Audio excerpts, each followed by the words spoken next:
There's a long history of agencies helping families in distress, and much of that is the focus on children by the Home for Little Wanderers. To tell us how those efforts have been changed in response to the pandemic is our guest from the home, the director of its Center for Early Childhood, Raechelle Joyner-Jones. Thank you very much for being with us, Raechelle. Thank you for having me. I appreciate being here. Raechelle, I imagine the pandemic has been a rough time for families and, of course, children. Have you seen more of that from where you are working at the home? Yes, the pandemic has really impacted families. I mean, it's impacted the whole world, but it definitely, I think, in regards to what we're doing and how we're trying to support families, we are definitely seeing that COVID-19 has impacted families on a very large scale, whether that is financially, whether it's with their mental health. There are definite things, definite ways that COVID-19 has been impacting families. Well, part of what you do at the home is crisis response. And sometimes there's a crisis when children want to be away from their biological parents. But there are other times when I think people are maybe close to crisis, but you want the children to stay with the parents and you want to support them. How do you support them exactly? So, we have multiple programs at the home, but the program that I'm at, the Center for Early Childhood, we focus on children ages 8 and under.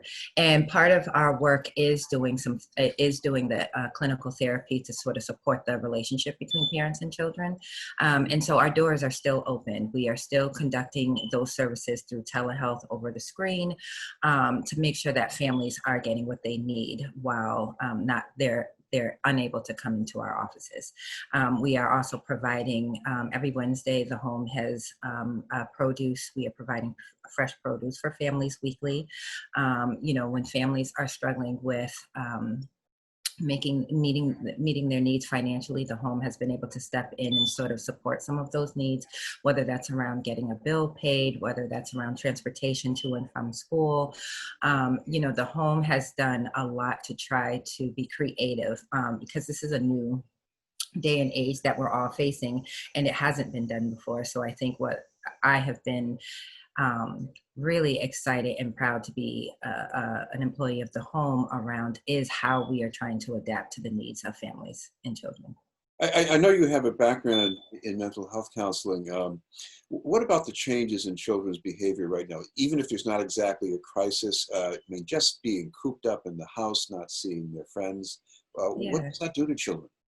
So, it sort of is a crisis. A crisis is kind of considered anything that's kind of different outside of your normal day-to-day functioning. And what COVID has done has definitely pushed families outside of their day-to-day functioning. So children are experiencing loss of their educational connections. They're experiencing loss of their routines. Many individuals have passed away from this disease. So they're experiencing loss and grief in that way. Families are now home. I had one parent say to me, Ray, I am a great parent because my child goes to school, right? There's that separation that we all need from each other, and that is not able to happen in the capacity that it was pre-COVID. And so families are together, families are underneath the same roof.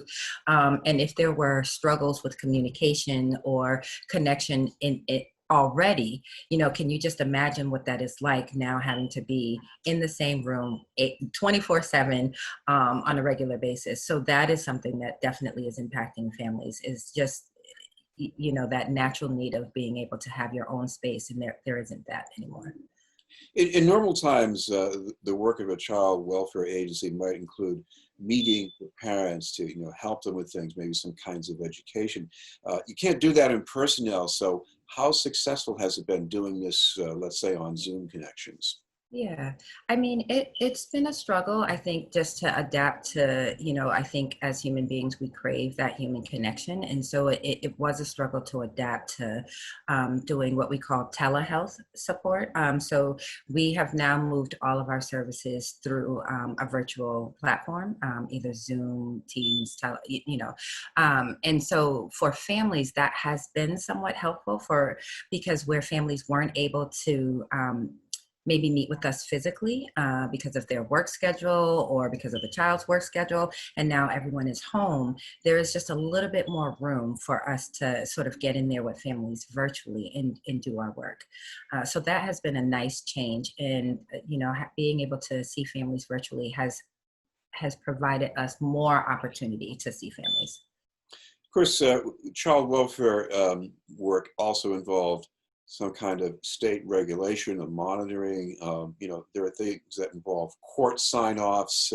Those things had to be done in person before. So what about that now? Are they sort of in limbo, or are they happening in a different way?